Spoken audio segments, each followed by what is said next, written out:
Well, I mean, I don't have a crystal ball, but I would anticipate that if so-called digital currencies like Bitcoin, and there are many other brands that are trying to do the same sorts of things as Bitcoin, if they continue to be successful, if they are adopted by more and more people, if they begin to be used by more and more businesses, accepted by businesses, used for more and more transactions, so that they become more like money, I think it's very likely that the government will do everything that it can to try to regulate and control and get its hands into the operation of these currencies. But there's a more fundamental point sort of at stake here. Personally, I'm all in favor of these cryptocurrencies. I think they're great entrepreneurial experiments. I wish their creators well. I think it's great if people want to use them. I've even dabbled in some of these myself. But I'm not convinced that the widespread adoption of these kinds of currencies is necessarily going to lead to a dramatic reduction in the role of government in the economy. And here's why. As Mises always emphasized, to get economic freedom, to bring about improvements in economic conditions, we really need people to have the right ideas. In other words, ideology is more important than technology.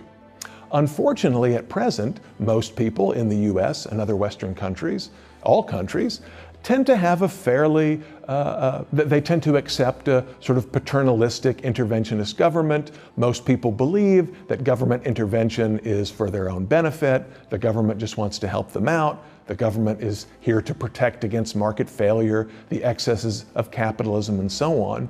And as long as people continue to have that mindset, my concern is that they will voluntarily give up control of their private digital wallets and other technologies that they use for transactions. Rather than use them to bypass the state, they'll sort of hand them over to the state.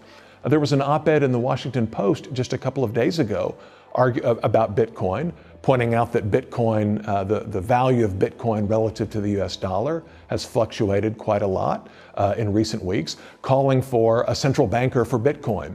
What Bitcoin and other digital currencies need, according to the Washington Post, is some government planner who can regulate the supply to keep the prices stable and so forth. Now, most of us would scoff at such a recommendation, and indeed digital currencies were created precisely to prevent that kind of monetary smoothing on the part of a central authority. But as long as most users of digital currencies continue to believe in Keynesian economics and a benevolent dictator role for the state, it's quite likely that they would also embrace such calls for regulation.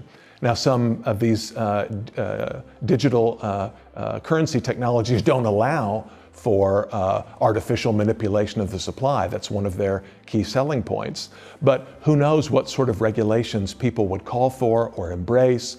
Consumers might switch away from something like Bitcoin and move towards another currency that, in which the keys are given to the state, in which the Fed has control over the digital currency, because they don't understand the reason for separating money and the state. That's why educational organizations like the Mises Institute are so important. It's great to have available technologies that allow us to bypass some of the state's interventions in the economy. But ultimately, to bring about long-term social change, we need to change the way people think. We need an ideological revolution and not just a technological one.